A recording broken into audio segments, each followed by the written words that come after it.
ఆ స్ట్రాంగ్ రూమ్స్లో పెట్టడం జరుగుతుంది. ఈసారి ఓటింగ్ అనేది 13వ తేదీ ఉంటుంది కాబట్టి ఈ కౌంటింగ్ సెంటర్స్ సపరేట్గా కూడా మనం ఈసారి నోటిఫై చేయడం జరిగింది. ఇవి 136 కౌంటింగ్ సెంటర్స్లో 13వ తేదీన కౌంటింగ్ అనేది నిర్వహించబడుతుంది. సో దీనికి కావలసినటువంటి టీమ్స్ అన్నీ కూడా అంటే పోలింగ్ స్టేషన్స్లో ఉండే టీమ్స్ కానీ, రేపు నామినేషన్స్కి అవసరమైనటువంటి టీమ్స్ కానీ, అదేవిధంగా కౌంటింగ్కి కానీ, మరి మొబైల్గా ఉండే టీమ్స్ కానీ అన్నీ కూడా పొజిషన్ అయి ఉన్నాయి. వారికి అవసరమైనటువంటి ట్రైనింగ్ కూడా నిర్వహించడం జరిగింది. So I will now go on to the indirect elections. ఆ షెడ్యూల్ ఒకసారి చూడండి.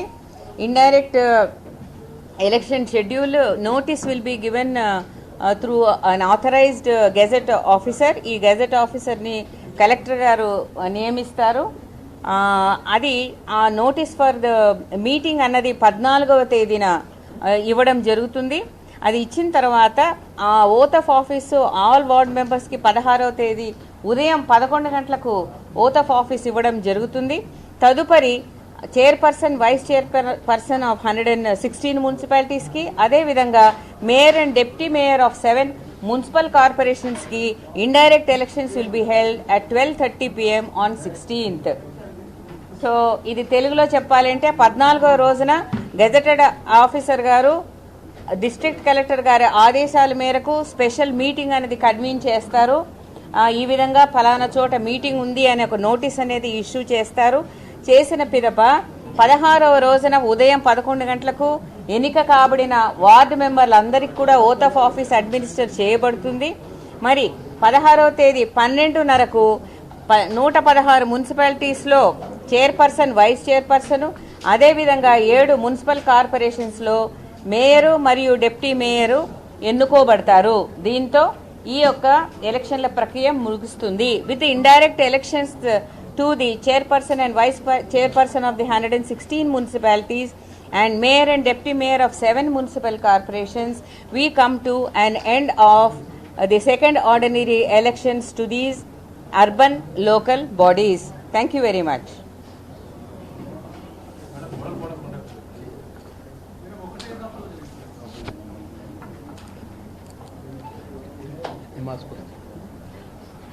I'll request Mahesh Bhagwat ji to give some remarks on the security and bandobast arrangements.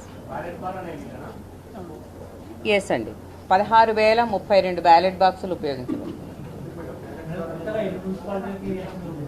Mahesh గారు మాట్లాడిన తర్వాత, శ్రీదేవి గారు మాట్లాడిన తర్వాత. అందరికీ నమస్కారం. సో ఈ 11 ఫిబ్రవరి రోజు 7 మున్సిపల్ కార్పొరేషన్స్ తర్వాత 116 మంది మున్సిపాలిటీస్ కోసం ఈ elections will be there and it is through the ballot. And 13th రోజు రిజల్ట్ ఉంది. మధ్యలో 1 day in case any repoll is there ఆ 12th నాడు దానికోసం ఇది పెట్టాం.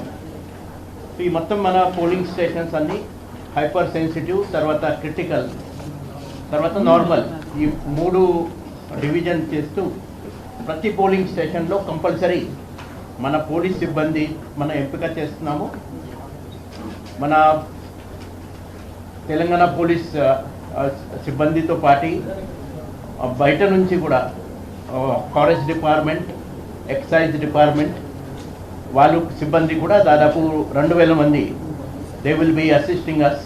మన గ్రామ పంచాయతీ ఎలక్షన్లో కూడా వాళ్ళు బాగానే మాకు హెల్ప్ చేయడం జరిగింది. అండ్ చాలా సజావుగా మనం ఈ గ్రామ పంచాయత్ ఎలక్షన్ కూడా కండక్ట్ చేశాం.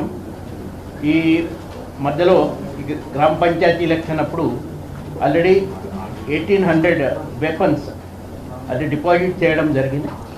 ఇంకా కొన్ని వెపన్ ఈ అర్బన్ ఏరియాస్లో ఉంటే అది కూడా మనం పక్క డిపాజిట్ చేస్తాము. తర్వాత ఈ రోజు నుంచి ఈ కోడ్ ఆఫ్ కండక్ట్ అమల్లో వస్తున్నాయి కాబట్టి ఇమీడియట్లీ ఫ్లయింగ్ స్క్వాడ్ అది మనము తనిఖీ చేయడం స్టార్ట్ చేస్తాము. సో క్యాష్ కానీ, లిక్కర్, తర్వాత free beach, drugs and metal ఈ ఐటమ్ కోసం మనము ఈ తనిఖీ పక్క అది చేస్తాం.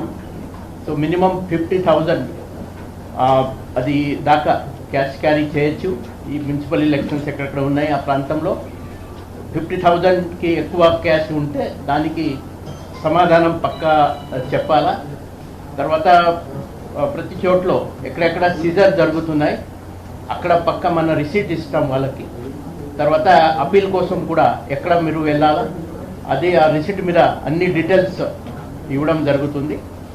తర్వాత ఇప్పుడు ఈ మున్సిపల్ యాక్ట్ 2019 తర్వాత మా భారతీయ న్యాయ సంహిత ఈ చట్టం కింద ఎక్కడెక్కడ ఈ మనకి లా ఎన్ఫోర్స్మెంట్ చేయాలా అది పక్కా మనము చేస్తాము. ఈ రౌడీ షీటర్స్ కానీ తర్వాత ఇంకా పాత ఎలక్షన్స్లో ఉన్న కొన్ని నేరస్తులు ఎవరు యాక్టివ్గా ఉన్నారు వాళ్ళని కూడా బైండింగ్ ఓవర్ చేయడం అది మనం ఇమీడియట్ ఇప్పుడు స్టార్ట్ చేస్తున్నాం. తర్వాత ఈ కొన్ని సెన్సిటివ్ హైపర్ సెన్సిటివ్ ఇక్కడ లొకేషన్స్ ఉన్నాయి కమ్యూనలీ కానీ ఆ ప్రాంతంలో పక్క మా సిబ్బంది ఫ్లాగ్ మార్చ్ కూడా చేసి అక్కడ ఉన్న ప్రజలకి ఇది కాన్ఫిడెన్స్ బిల్డింగ్ ఎక్సర్సైజ్ లాగా అదే ఉంటుంది. తర్వాత ఈ ఎలక్షన్స్ అర్బన్ లోకల్ బాడీస్ కాబట్టి 100% వెబ్ కాస్టింగ్ కోసం వెళ్ళాలని మేడం డిసిజన్ తీసుకున్నారు. తర్వాత ఈ వెబ్ కాస్టింగ్తో పాటు బయట కూడా అక్కడ పోలింగ్ స్టేషన్లో లొకేషన్లో అక్కడ కూడా కొన్ని కెమెరాస్ని పెట్టి మన కంట్రోల్ రూమ్ నుంచి అది కూడా పక్కా మానిటర్ చేస్తాము. సో ఈ this elections we are taking it as a prestige and we are going to ensure that we are conducting this election in free and fair manner. My appeal to all the voters to come out and cast their vote freely. So thank you ma'am for giving us this opportunity. Sridevi గారు శ్రీదేవి గారు అయిన తర్వాత మళ్ళీ question. Sridevi గారు చెప్పిన తర్వాత మాట. Thank you madam for this opportunity. అందరికీ నమస్కారం. మనం తెలంగాణ రాష్ట్రం ఏర్పడిన తర్వాత ఇది రెండవ ఆర్డినరీ ఎలక్షన్స్ మున్సిపాలిటీస్కి అండ్ కార్పొరేషన్స్కి జరుపుకుంటూ ఉన్నాము. అయితే మన రాష్ట్రంలో ఉన్న 133 మున్సిపాలిటీస్లో కొన్ని మున్సిపాలిటీస్కి ఆల్రెడీ టర్మ్ ఉండడం వల్ల అండ్ కార్పొరేషన్స్లో కొన్ని కార్పొరేషన్స్కి టర్మ్ ఉండడం వల్ల మిగతావి ఏవైతే టర్మ్ కంప్లీట్ అయినాయో అలాగే కొత్తగా ఏర్పడిన మున్సిపాలిటీస్కి ఇప్పుడు మనము తీసుకోవాల్సిన రిజర్వేషన్స్ గురించి బీసీ డెడికేటెడ్ కమిషన్ ఇచ్చిన సిఫార్సు మేరకు రిజర్వేషన్స్ కూడా కంప్లీట్ చేసి ఇప్పుడు ఎన్ని మున్సిపాలిటీస్ ఎవరెవరికి